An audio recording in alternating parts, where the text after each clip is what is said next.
Hello and welcome, everyone. Thank you so much for joining us. I see folks coming on to the call, and I want you to know we appreciate you being here with us this afternoon. This is our Leading in a Crisis virtual summit. We are joining forces today with Ted McLyman and Jeff Morris. Hello. Hi guys, how are you? Great. Thank you so much for putting together this webinar today. I know it's going to be super exciting. The topic today is Discover Your Money Temperament and Thrive After CV-19. So I know many of us are having to take a look at our money and our spending and, perhaps even how we're going to make money for many folks. And so this is a very timely topic, and a topic that, in fact, folks were actually asking us to put together. So thank you, Ted and Jeff, for your work. I want to briefly introduce our sponsors and just say thank you to them. Without the Whitmarsh Consulting Group, our summit would not be possible. So very appreciative of David and his team of super talented marketing specialists and HR consultants. Also want to say thank you to Insperity, HR that makes a difference. We reached out to Insperity and said, would you be willing to sponsor the summit? And they said, what do you need? We're in. And then I went back and I said, well, would you be willing to give something for free of value to our, audience? And they said, how about a free HR financial analysis report and debrief? And I asked a few more questions, and what I discovered was this is really a high value opportunity. And they know that not everyone that takes advantage of this offer is actually going to be a good fit for them, and they are still offering it. It's an HR budget analysis, a confidential report, and a one-on-one debrief. They know that 2020 budgets are out the window in the waste bin. We've had a little bonfire on our budgets this year, haven't we? So everything has changed, and it's not funny at all, I know. But if this is something that you would benefit from, or your team would, don't hesitate to reach out to Insperity. You can learn more at turnkeycoachingsolutions.net/HR report. Then I want to say thank you to our internal team of strategists. When we got together and we started strategizing about what can we do to serve, how can we help, how can we put our attention on the things we can control, and how can we be of service. One of the pieces that we asked our clients, what are you going to need on the other side of this, was, well, we're going to have to realign our strategy. We may have to completely redesign our revenue model. We may have to change how we operate. We may have to go from in-person to virtual more than just this particular pandemic time. And so after careful consideration, we put together a data-driven crisis strategy planning and alignment program. And it's not free, but it's the next best thing. It's name your own price, because we want to be of service. So if that would be something that would be supportive of you, don't hesitate to reach out. I'd love to chat with you more. So when we put this summit together, I thought, we'll do this for April, and we'll bring 10, 15 of folks that are experts. Like, reached out to Jeff and Ted, and they raised their hand immediately. What can I do to help? Absolutely, I'm in. Now we are going every Wednesday and Thursday, April and May. We have 40 plus speakers on the books and counting. And we have best-selling authors, and we have Olympic athletes, and we have CEOs, and all shades of experts in between. So check out the site often, and sign up for one or more of the talks, share it with your friends, and let us know how we can improve. I'm very pleased to introduce Ted McLyman and Jeff Morris. I want to start with Ted. Ted has authored 3 books on behavioral finance, created Quick Scan Money Temperament Assessment. He's a technical consultant behind the Money program at Impact Television. He's a director, behavioral finance and advisory board at Dream Smart Academy, which I know that you guys are going to share a little bit more about that about Dream Smart's goals with us. Ted has been building over 30 years this commitment and passion for finance and money and your money mindset and an approach to money management. And this is the perfect time for us to be talking about this. And I want to say thank you to you, Jeff. Jeff is the founder and partner in Dream Smart Academy, LLC. It's a behavioral science firm dedicated to decoding human behavior and optimizing individual, family, and team and organizational performance. The behavioral solutions inside what Jeff brings to bear is really changing how we talk about our strengths and our weaknesses and our opportunities in ways when he talks about superpowers, people sit up and listen. And I think he's probably going to share some of that with us today. So you two, what are we going to learn today? And thank you for being here. It is a pleasure. We're going to get right into this, and I'm going to go through the deck fairly quickly. So take notes, and then we're going to leave some time at the end for some questions and discussion and the like. I think that works the best. Have any questions about me, go to tedmclyman.com. We'll figure it out. So to begin with, if everybody was going to come on here and get really excited about money tips and where to put your money and Bitcoins and all that, you're in the wrong place. I'm going to be talking about money, but I'm not going to be talking about money. This is going to be based on my experience over a number of years working on active duty as a Marine officer, watching Marines do really crazy things with money, teaching economics at the Naval Academy and watch some very smart people do some very dumb things with money. Working as the aide to the Secretary of the Navy and watching Congress and the Senate and the principals, well, you know how that story ended. And then after a number of years as a practicing financial advisor, going up through 2008, when we had a meltdown that looked a lot like this one. And I started questioning how we talk about money, what money is all about, why people are having so many problems. And it became obvious to me that we were doing it backwards. So what I'm going to be talking about today is the front end of the money problem that you're not getting with traditional finance courses, Econ 101, or probably from the financial services industry. Because money is not about money. It's about understanding and managing behavior and then your money. Next slide. Okay, so Discovering Your Money Temperament offers a revolutionary common sense way to deal with these challenges. Because behavior, as you know, if you've been on any of these other presentations, we've talked a lot about human behavior. But like you, I've been in lockdown, and I'm in Georgia, so we got a little work release this week, but I have to be back by midnight. Don't have the ankle bracelet off yet, but we're getting close. But the point is, as I sit and watch to the talking heads and the gurus and the people that know so much about money, they talk about everything except behavior. But let me ask you a question. Have you seen some crazy money behavior in the last few weeks?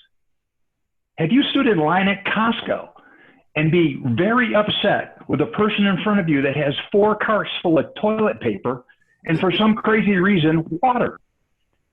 Or you watched your entire savings or your retirement plan go from, wow, I can't believe how excited I am in January to, oh my gosh, I think I'm going to have to work till I'm 90.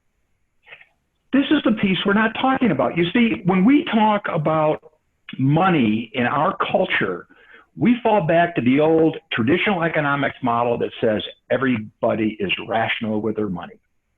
Well, after we're done with this, you walk out into your garage, take a little inventory about what you got out there, and you tell me who is rational with their money. Hey, Next Ted. slide. Yes. Hey, let's have a little fun with your presentation, because this is a perfect place to, if you would like to put in the chat box something crazy you've seen about how people are spending their money, or something crazy you've seen around money, and we'll circle back that in just a little bit. This could get interesting, Ted. Oh yeah, I bet. Hey, maybe we'll give a book out to the best one. But anyhow, so let's go to the next slide and we'll go through this. Okay, all spending is emotional. Emotional, emotional, emotional. Humans are not hardwired to work well with money. You didn't learn that in school, but I'll tell you, if you go out of your house and interact with people, any place where money is involved, you'll realize that we are emotional with money. In fact, my research, the research for my books, and some of the folks I work with, we determined that spending is emotional. I'd say all the time. Even the most rational card-carrying PhD in applied statistics is emotional. Applying the statistics to his rationalization. But 95 to 95% of our money decisions are both non-conscious and automatic. That's why you bought the upgrade in your last car. Next slide. Okay. Do a lot of work with brain science and neurology and all that kind of crazy stuff. It doesn't matter. Here's what you need to know. Your brain is about the size of your two fists together. It fits on the top of your shoulders. It's an amazing, amazing organ. It's probably the most amazing organ in the universe. It does incredible things. But to keep it simple, I'm going to say you have a feeling brain, you have a thinking brain. Now, here's what you need to know. Your feeling brain is primitive, reactive, emotional, multitask. It's keeping your heart going, pumping blood, and making your lungs breathe. That's good.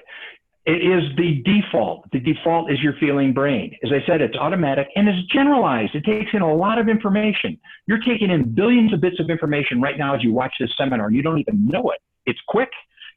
If you don't believe me, have a dog chase you when you're out running. You'll be amazed how fast you kick into another gear. And it's based on experience. We call this your associative mind. That's why when you're thinking about something and something pops into your mind, that's your feeling emotional brain. Your thinking brain is the exception. It's modern, proactive, rational to a degree, single task. It's the exception. It tends to be on point and on purpose. It's specific, slow, and proven. To put it simple, your feeling brain worries about your taxes. Your thinking brain does your taxes. Next slide. Okay, to thrive once we get through this event, and this event that we're talking about, to be very candid, it's called a black swan event. We got hit in the face by something that was neither anticipated, it is unknown, it's consequential, and now that we're into it, it's obvious. Well, we've got to figure out how we're going to do on the other side of this thing. When I talk about money and economic behavior and not only surviving but thriving in the new economy, and let me emphasize that, we are going through what's called a structural change. Structural change means that, well, things are going to be different. And it could be good or bad, it's how it's managed. But for you to manage your money, I think you need to have a behavioral focus. And you need to understand that there are 4 things that are going to determine your success or failure, or just existing or thriving on the other end with your money. Number 1, it's your biology. Number 2, it's your belief set. Number 3 is your culture. And then knowing that the rules of money have changed as of today, and they will change again over the next 18 to 24 months. Next slide. Hey, Ted, would you share a little bit, and so would you go back to the previous slide? Would you just share a little bit about why biology matters and why? I'm going to get into all that, Jeff. Let's go through the deck and we'll handle that at the end. Great. Sounds good. Okay. The reason our biology is a problem is because our brain is designed to do 2 things incredibly well. And it evolved over eons to do these 2 things: keep us alive and pass on our genes. Money is a relatively new phenomenon. It's been around for about a couple thousand years in one form or another, being aluminum a beer keg in college, or big rocks in the Polynesian islands. It doesn't matter. Money is a new phenomenon. But the thing we need to realize is the default with our brain is keep you alive and pass on your genes. Everything else is secondary. Next slide. So over that 100,000 years, we evolved to survive in an incredibly different environment than we have today, or economy. Think about it. When your ancestors were sitting in a tree, figuring out if they get across the savannah, which is about a 200-yard dash to the other side where they knew there was food, what was on their mind was, how fast could I go? And will I get food on the other side, or will I be stopped halfway and become somebody else's dinner?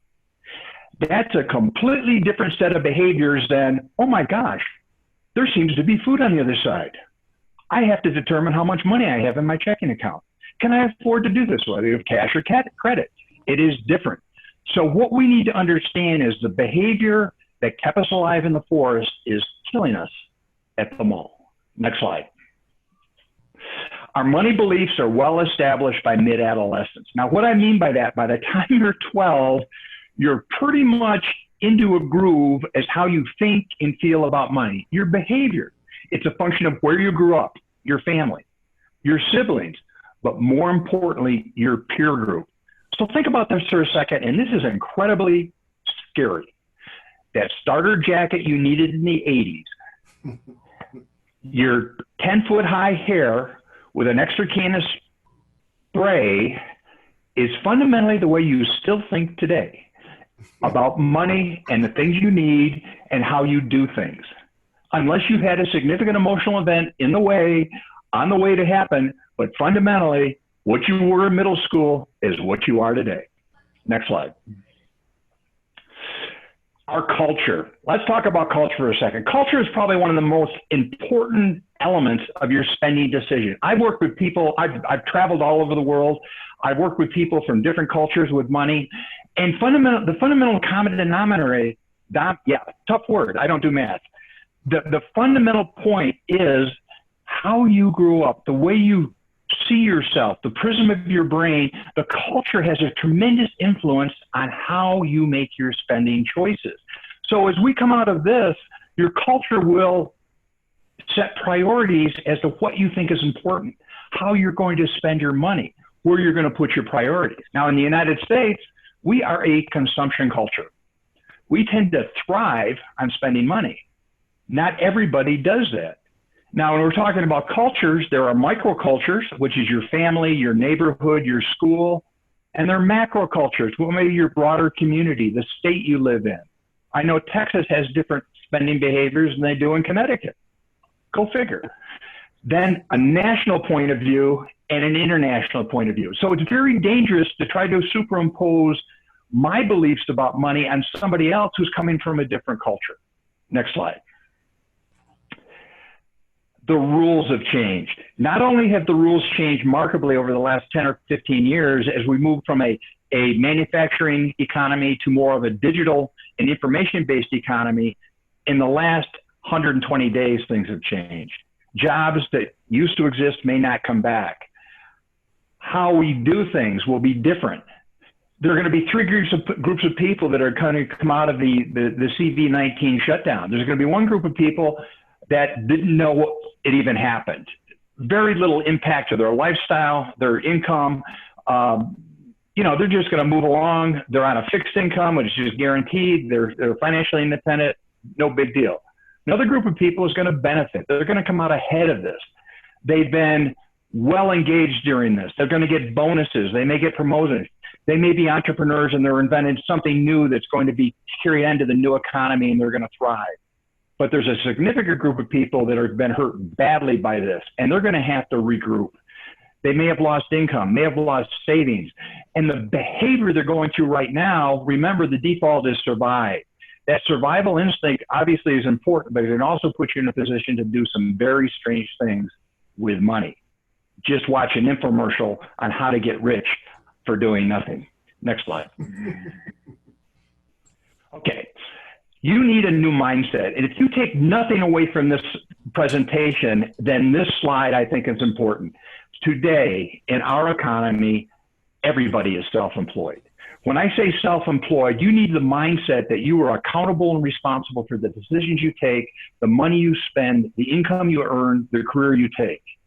Today, everybody is self-employed. The problem is very few people understand this concept. This is no longer the post-World War II economy your grandparents or parents grew up in, where you got that good education, get that good job, work hard, stay there for 30 years, get the pension, retire in a house that's paid for, life is good. How's that working out for you? Probably not very well. I think you have to have the mindset that you are the CEO of you, and you need to work accordingly. You're going to trade your talents, your skill set, your point of view, your intellectual capital, your human capital in the marketplace in exchange for something. If you're good at it, you're going to thrive. If you're not going to do very well. Next slide.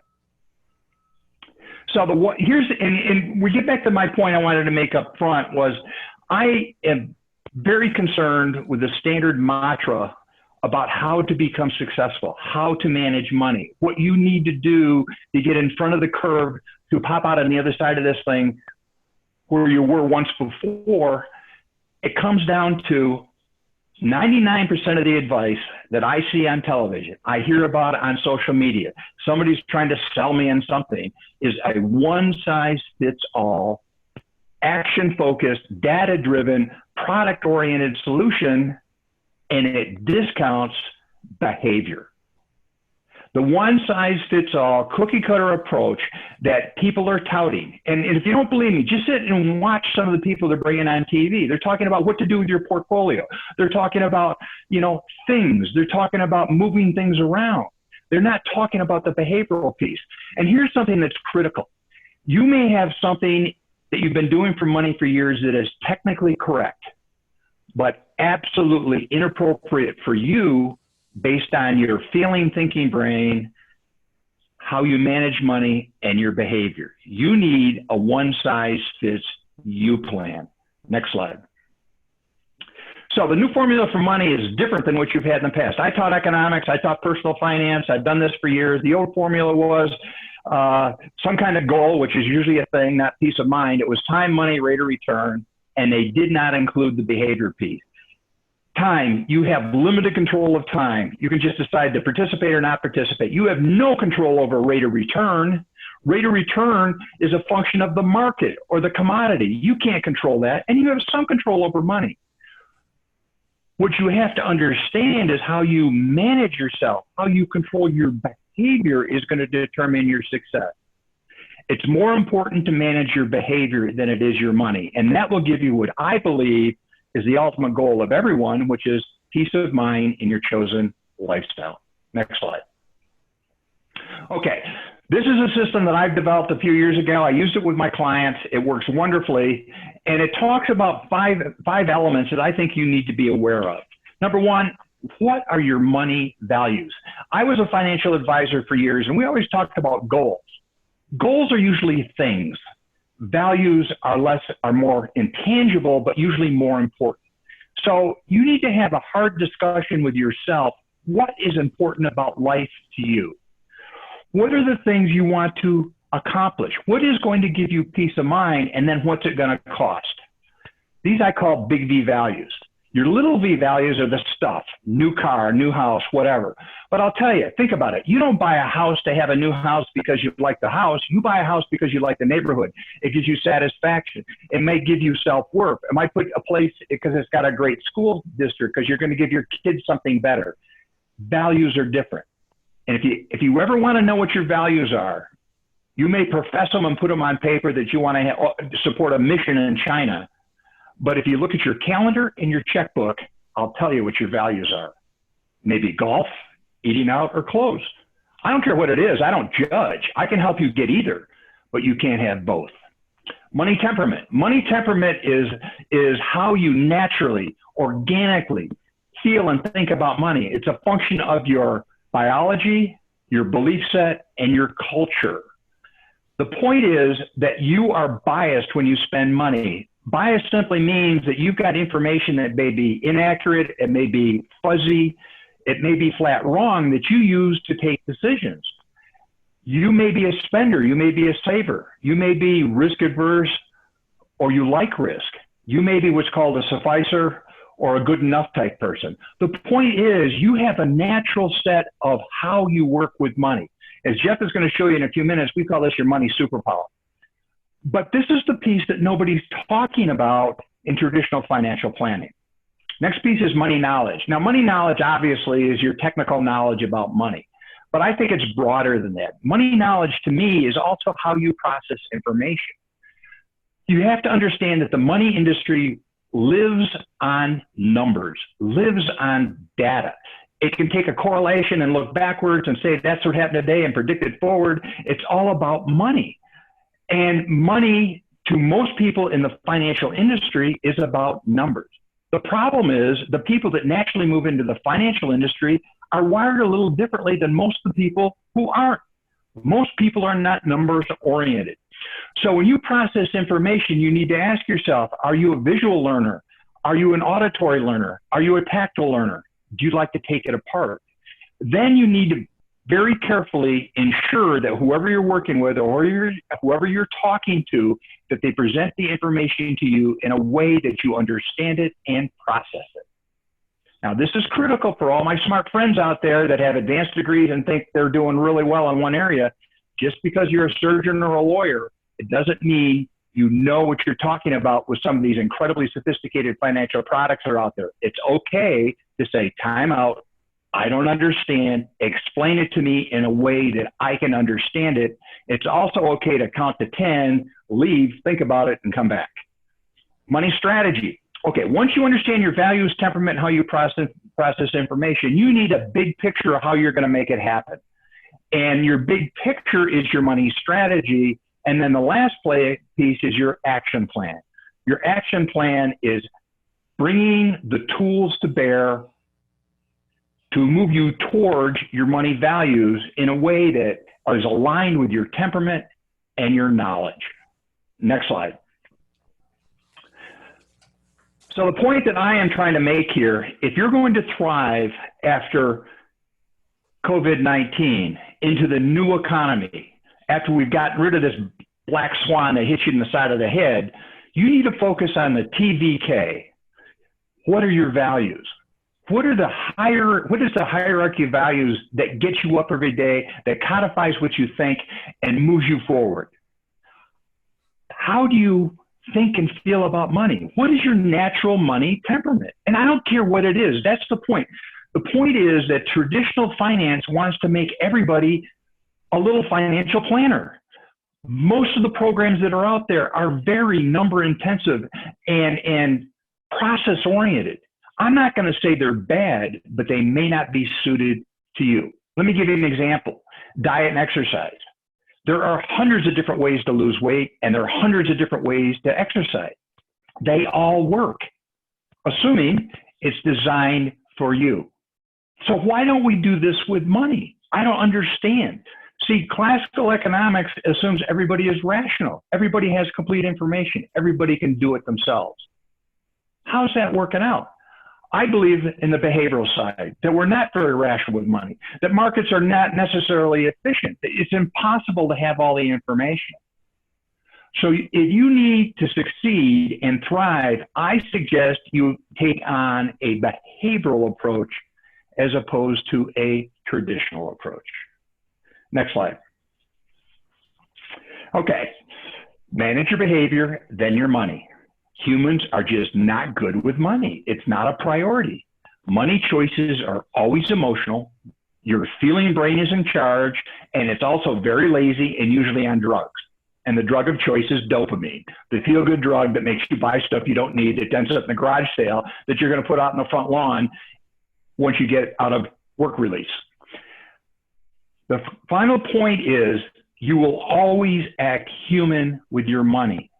And if you don't believe me, you have friends that you love dearly that act very different with money than you do. If you have a spouse or a partner, it's not unusual that you have very, very different money temperaments. That's okay. So trying to force somebody into a box they don't fit is a passport for disaster. And in my opinion, that's why we have so many problems with money, is we don't address the front end, which is behavior. Money behavior matters. I'm on a quest with Jess and a few friends of mine to bring this into the common knowledge, to bring this to the forefront as we talk about financial literacy and financial planning, that it starts with understanding your money temperament. Next slide. Okay, so discover your money temperament and thrive during or after COVID-19. So money success is about managing you, then your money. Next slide. Okay, this is my latest book. This is my contact information. Check out my website. Follow me on social media. Give me a call. I don't care. This is important stuff. This is what I do for a living. And we're out to change the world, to be very candid. We want to change how people think and feel about money and put us on a different course. Now, I've arranged off my website for a free course off the book. It's Discover Your Money Temperament Introduction. And between now and I'll say the 4th of May, I said originally the 1st of May, but the 4th of May, everything on that website, all the courses that we've developed, and we've got some advanced courses we're going to give away for free to everybody on the seminar. Now, what's most exciting, I had an opportunity a few years ago, and we met on LinkedIn. We worked for 2 years before we physically met each other. We've only physically met once, but we've been working like brothers for 5 years to change the world. And in the process, we've made some mistakes, but we are now developing one of the most exciting projects I've ever been with, and it's Dream Smart Academy. Jeff? Hey, Ted, fantastic job. I got some really great comments from Kenyatta and some others about the information. I think it was very valuable. Before I start my conversation with you, Anissa, what was one of 2 things that made sense to you that maybe gave you an aha moment, something that you can recall? Would you like to share? You know, yeah. So we're, my husband's an entrepreneur. I'm an entrepreneur. My brother and my sister and my brother-in-law, all we in Texas, we call it, you have to you have to kill to eat, so to speak. You only get to eat what you kill. Eat what you kill. Because we're either in sales or what have you, and all of us are having to reevaluate. And what I've discovered is what I was listening is that the behavior first, and understanding our behavior, then I can really have a better evaluation, because evaluating the things that are requirements for my business versus the things that are nice to have versus, but I don't want to do that by hand anymore. Exactly. And I'm super excited to hear you guys have a deeper dialogue about that, because the behavior is not quite this on the spotlight that I think it needs to be for me. And maybe I'm speaking for others also. Well, you bring up a really good point, particularly as an entrepreneur. I can't tell you, there are thousands of entrepreneurial programs out there, and they generally follow a standardized format, and usually starts with something, build a business plan. Now, I'm not going to say a business plan is bad, but what if you're not wired to build a business plan? You're going to have a problem. And maybe that's not the number one priority. Now, the danger on the other side, us entrepreneurs like Jeff and me, we can sit around and rationalize anything.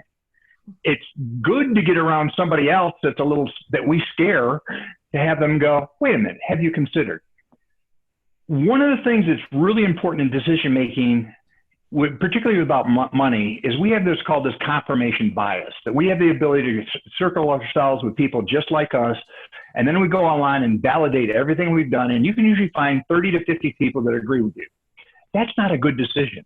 A good decision is find that one person that thinks you're an idiot.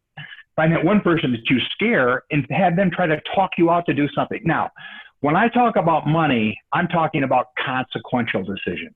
You know, if you're running into 7-Eleven to get a Slurpee, that's not a big deal. However, if you're talking about expanding your business, you've got to force your brain to go from your feeling brain to your thinking brain and sit there for a while, even though it's uncomfortable, because that's a consequential decision. I call that a situational awareness. That's hard to do. So Jeff and I give you little tools to make that happen. You know what one of the best tools is? A list. A list is a thinking brain activity. If you have a list, you're going to stay on task. If you do the work ahead of time, you're not going to have that $10,000 navigation system in the Lincoln Navigator that you weren't going to buy because you're looking for a used car. Because we're human. Does that help? Yeah, I have more questions about that, but I know Jeff does as well, so I'm going to pause. Yeah, really quickly, I know Sheila mentioned some things, so I did put into the chat box if anyone has a question they would like us to answer before we end up the call, because we have a few minutes left. We'd love to answer those calls. If not, you can hit Ted up on his email. We can continue the conversation. But Ted, just to reiterate what you just said, what we've learned over the last really 10 years, as you and I started on a separate pathway, but now we're together, unified. It's money management is not about the mechanics of money. It's not about spend less, save more, right? Invest better. It's really about the dynamics of money. Like, what's your money story? It's so important, right? How was money handled in my house? Was it a gift? Was it something that was a weapon, right? How you handled money, how you saw your money being handled in your household will play a large part. So we focus on not just the mechanics, but on the dynamics, because the dynamics equate to about 93 to 95% of most of the ways that people manage money, which gets into financial literacy. When we talk financial literacy, most programs never even mention behavior. No. So they miss 95% of the solution. So they never get to really impactful, lasting change when it comes to helping people with their money. So the work, go ahead. No, I was going to say, and you brought up a very, very important point there. Most traditional programs with money, financial literacy or other words, they don't ask you your values. They don't ask you how you process information, because the assumption is that you're like everybody else. And if I just give you another spreadsheet or a little bit more data, you're going to be prepared to make the correct decision, which is naive at best. What we're saying is there's a piece of you that is unique to you. It's your money temperament. It's a product of a very complex set of biological elements, behavior, past experiences, emotion, and culture, that it comes together and it makes you who you are with money. I don't care if the valet at Nordstrom's, well, they better hurry. If the valet at Nordstrom's knows your name, that's not the point. The point is, have you taken steps before you got there to make sure the important things that are your values are taken care of? That's what we're missing. I'll get back to you in a moment, Anissa. Ted, so we talk about in the Dream Smart Academy and the Dream Smart universe, we talk about this behavioral fingerprint where we get to decode human behavior, optimize performance, and enhance overall well-being. And that fingerprint is a part of our behavioral superpowers, right? Which we talked about with Anissa earlier. Kenyatta did a fantastic job with the communication superpowers. And now you've done another phenomenal job with that third piece of the fingerprint, and that's your money superpowers. Right. And then we talk about the overall quality of life, and what we're able to do when we can see that fingerprint, we can now decode behavior, right? We can now give you some personalized, structured lessons about how you show up behaviorally, because we know that behavior matters everywhere and at all times. And when we can have that unique fingerprint, we can really do some phenomenal things and help you get to the next level, wherever that is for you in your life or your organization, group, or team, family to be included. We can help you reduce the friction in your home. We can help you just create a simple language around how you show up behaviorally, and just people can be more empathetic toward each other's journey. So excited about the work that we're going to be continuing to do at Dream Smart Academy. Anissa, before we wrap up, I know you had something else you wanted to say. And we actually have a few more minutes, so we're good. And we've got a couple that come in. I need you guys to help me create a bridge, right? Okay. So let me share with you a little bit about the framework that I'm trying to figure out here. So the lag measure is I have savings, right? The lag measure is I've cut my credit card debt. You know, I've paid down my house note, right? So that's the outcome that would indicate a person is managing their money well.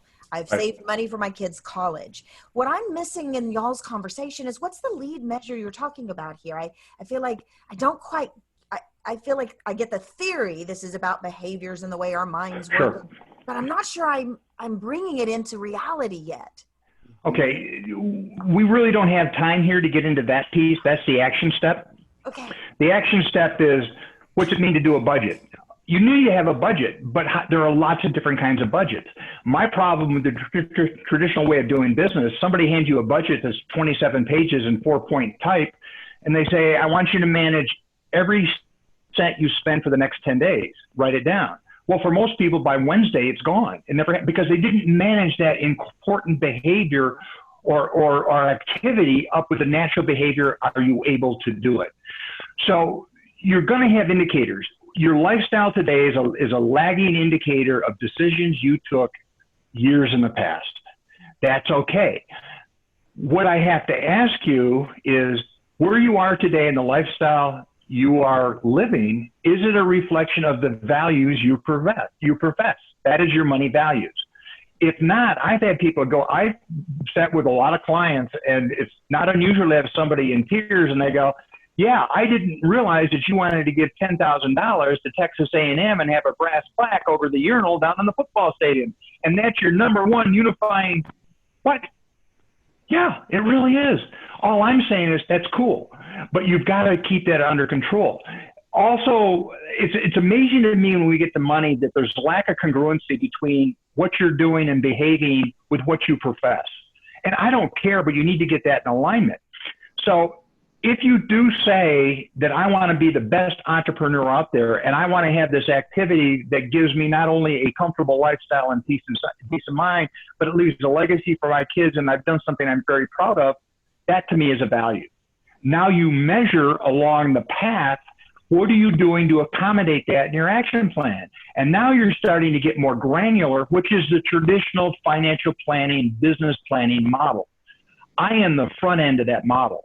What I recommend to most people is you understand your temperament, you understand your behavior, then you walk to a pro that likes doing that kind of stuff, and they're really good at it, but you're in charge. You're in self-employed. You're the CEO of you. So when you build your board of experts, accountants, financial planners, whomever, that they understand you so they can give you good advice. So basically what I am talking about is the front end to the traditional financial planning activity. I have found that most of the advice out there, which is indicators of success or failure, credit cards, debt ratio, all that, that is absolutely valid. But where we screw it up is we're not helping people get into the mindset that they're capable of doing some of the things we expect you to do. Right. Ted, let me add to this conversation. Anissa, I want to take it back again to the money superpowers, this behavioral fingerprint. And I remember that you're an influencer in your superpowers, correct? Yes. So if we look at your profile again, we would look at what we call our radio buttons. And so we'd ask the question, are you results oriented or you relationship oriented? That's going to have an impact of whether you save money or spend money, right? Or invest money, okay. Right? Then we can look at, are you daring versus careful? Right? If you're daring, you're going to take some investment risk that maybe your husband will not. Me, I tend to be on the very cautious side. I will take some risk, but being a reflective thinker, only after I've tried to minimize the risk that can be accumulated, right? So that's one of the areas. Are you concrete versus abstract? If you're on the abstract side of the money behavior superpower, you will not create a budget. Right, you're most likely going to be on the spending side, and if you don't have someone who is concrete, right, and does create a budget, both of you will end up in bankruptcy court, right? Because you don't have a budget, you just spend and spend and spend, so you don't know where money's going, and you're a perfect candidate for someone who could end up in a divorce court or bankruptcy court. That's what we've seen over the years. And the last one is, are you systematic versus flexible? Again, this goes to how you save, right? How you invest. All of those things. Are you systematic in how you handle your money? Or are you very flexible, meaning that, you'll get it and you can flex to what's important today, getting back to what Ted said, and it's not a value, you'll flex to a point where, you don't live out your values, you spend on the next best thing that's coming down the pipe. Does that help you at all? I think so. What we're trying to do at Dream Smart Academy, and we've brought together some real revolutionary thinkers and thought leaders in these fields, is one spot to give a very holistic answer or solution or profile to help somebody take better decisions that are in alignment with who they are, emotionally, communication-wise, money-wise. Once you do that, you're probably going to be in a higher state to do something right based on how you think and feel about money, people, communications, whatever. Today, we tend to do it in silos. You go talk to a financial guy and you get financial stuff, and it tends to come in one wrapper. Then you go talk to your coach and you get something else. And the coach may be in conflict with what you heard from your financial planner. And then you talk to somebody else on communication skills, and they're going to tell you to do something. And one of the problems we have is most of the people in these fields, few will admit it, they are also biased in their own behavior, which non-consciously influences how they work with folks. When I trained financial advisors and insurance guys, and when we go back and look at their book of business, it's amazing how their book of business is pretty much aligned with their temperament and personality. It's a self-selection process, and it happened non-consciously because they naturally like each other. They tend to support each other's advice. That can also be very dangerous. So all we're saying is, and sometimes people get frustrated when they hear me talk about money. Like I said right up front, okay, if you want me to talk about money, I can talk about money and make your head blow up. That's not what we're trying to do. What I'm trying to do is figure out what's appropriate for you. And what I used to tell all my clients as a financial advisor, when we got done with the program, was I want you to tell me what you own, why you own it, what it is, and what it's going to accomplish in your own words. If you can't do that, I have not done my job. And you've got to realize also that the financial field itself, let's just talk money, has gotten more sophisticated, bigger, quicker than ever before. You can lose money at warp speed now. It used to take a couple of months. So even the pros get it wrong.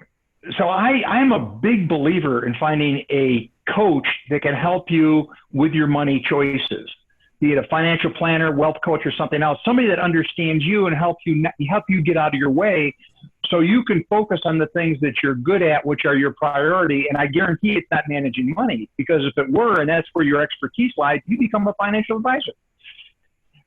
This is a real problem with smart people and people who've been successful in other areas. We have what's called an optimism bias and a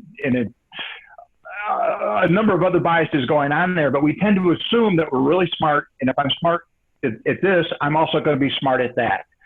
All I got to say is how many doctors you know that thought they could run a restaurant? Right. Ted, we got another minute or two. I see Frank Crump is on the line from UPI Loan Funds. Frank, we look forward to spending some time with you on the 27th, Wednesday the 27th, and sharing with the city and some of the folks that you're working with. But Frank says this: money is inanimate and only people can give it life. Ted is right on point here.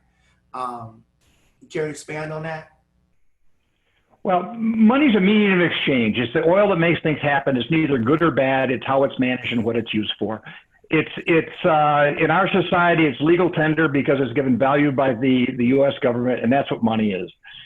What it does is it makes commerce possible. It makes relationships possible. If it weren't, we'd still be in a cave in a barter economy, trying to figure out the value of a chicken versus a leg of a deer.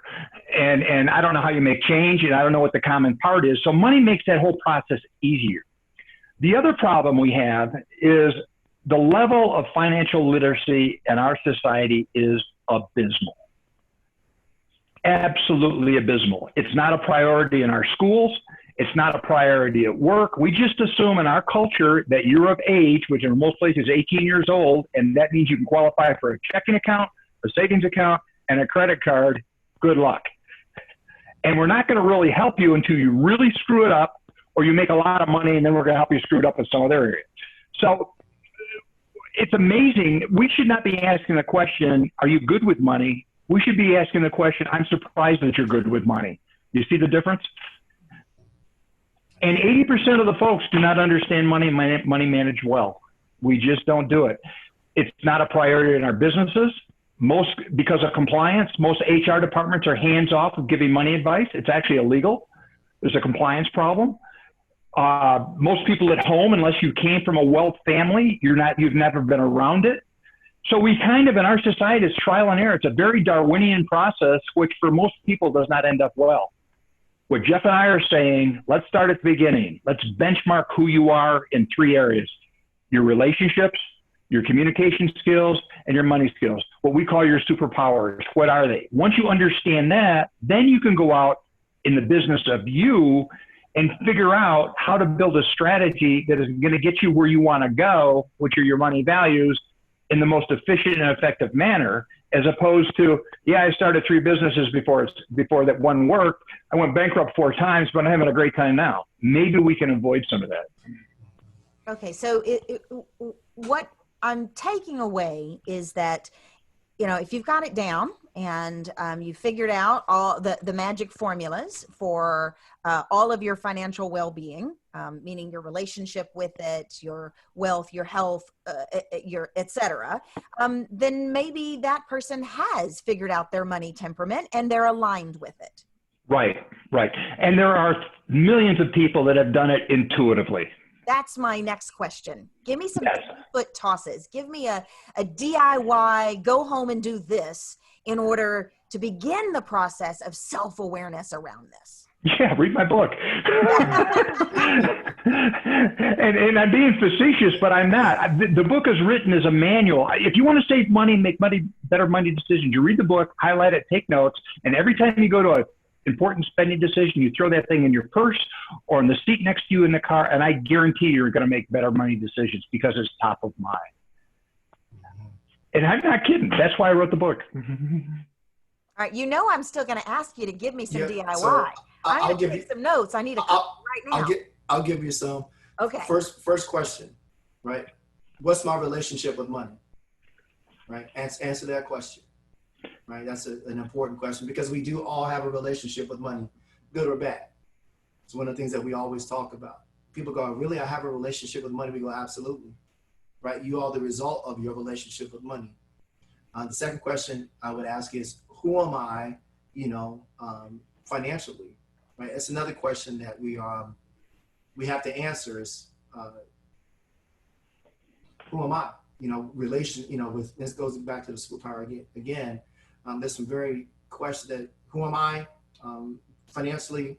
What's my relationship with money? And number 2, where do I want to be with my money in the next 90 days, 180 days, and 1 year from now? If you're doing fine, great, right? But I think we're all going to reevaluate some things based on the new economy that we're going to go into. I think some of this will be very, very different.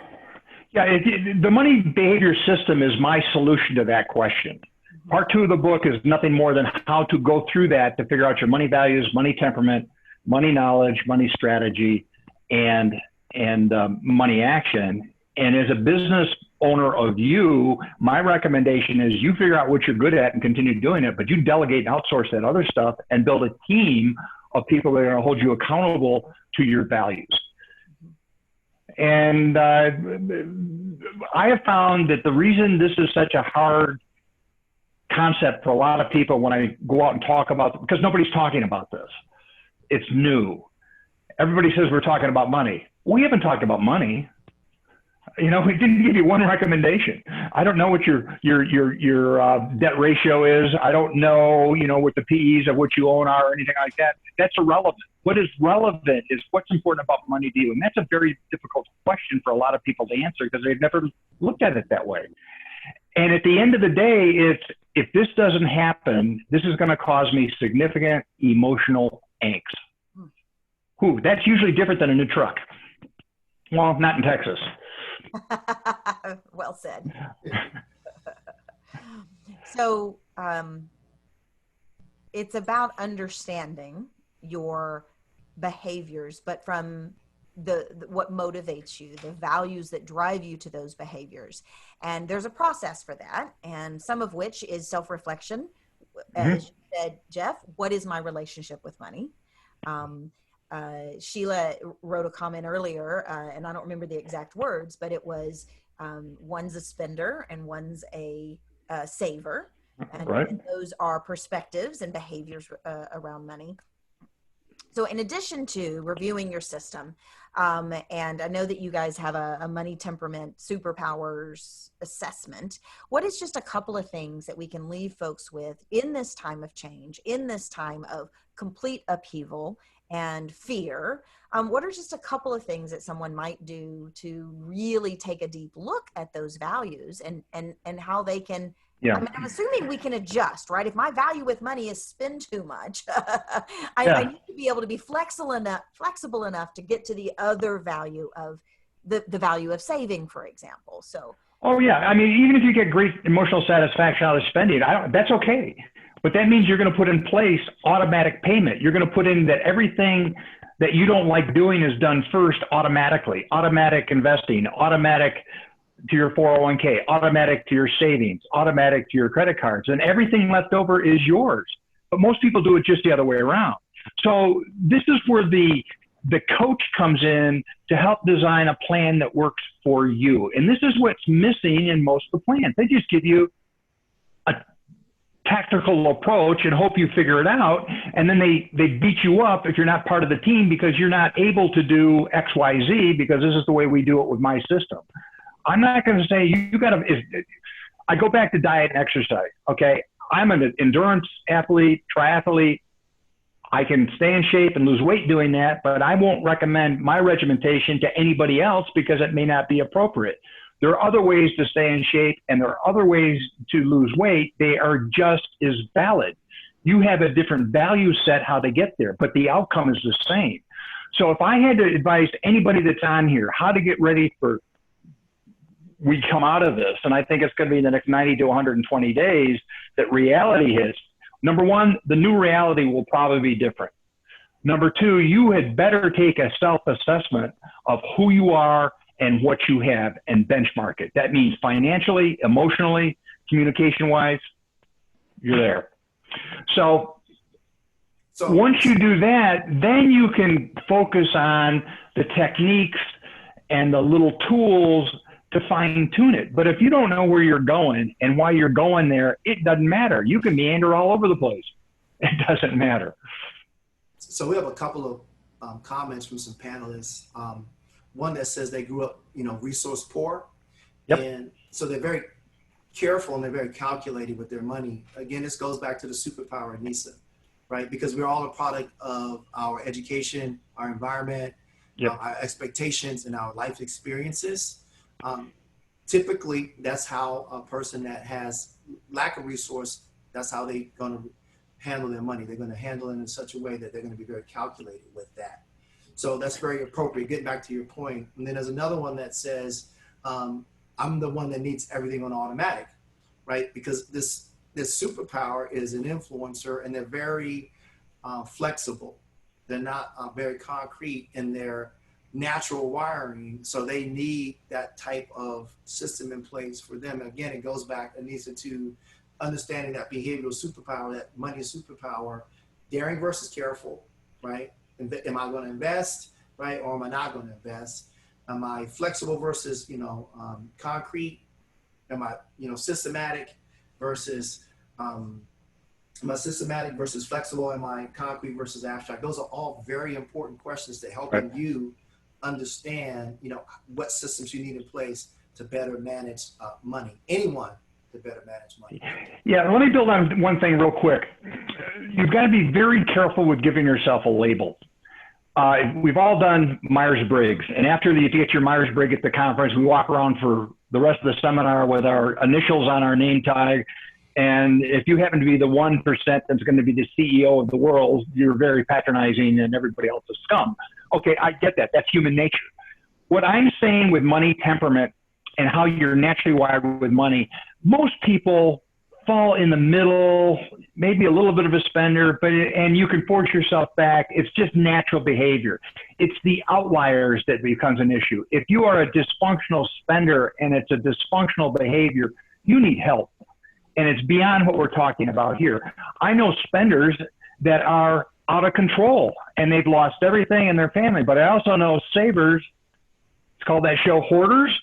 Okay. That is not normal behavior. So you've got to be careful in judging because we all process information differently. So my job as a financial advisor is not to change you. My job is to understand you. If I understand you, I can give you better advice. If you have better advice and a better program that is designed for you, your natural temperament, and it's aligned with your values, you have a higher probability of being successful. It's like me as a coach. Or when I was coaching for long distance triathlons, I could have gone out there and done it myself with no help at all. But I had a coach. The coach made me more efficient, more effective because he understood my capabilities and limitations, my mental state, my physical state, and what I was good at. Therefore, even as an old guy, I was a darn good triathlete.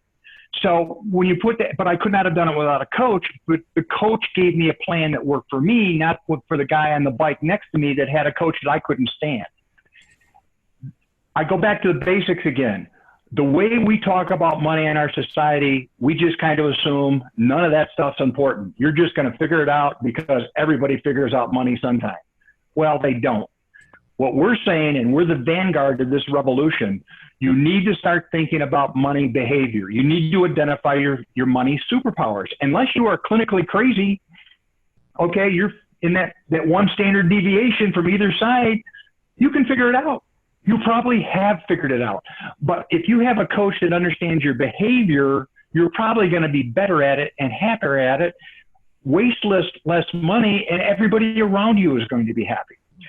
That's the piece that's missing in the traditional model. Okay. And I know there's some financial planners and accountants that are sticking their thumbs in their eyes right now when you hear that. But it's true. Anissa, before you go, let me thank the Turnkey team, Paige and Sheila and Anissa. You guys have done a phenomenal job, over the last 6 weeks for the work that you've done. So we're excited that you invited us on again, and we don't take this time lightly. So thank you, Anissa, Paige, and Sheila, and everyone on the Turnkey team. You guys rock. Is a virtual hand clap. And thank you, guys. Thank you, guys. And thank you so much. Ed, thank you for sharing your experience and expertise with us. Jeff, thank you so much. Thank you, folks, for joining us. And do let us know how we may be of service. Stay safe and healthy. Thank you, everyone. Thank you. Take care, everybody. Bye-bye.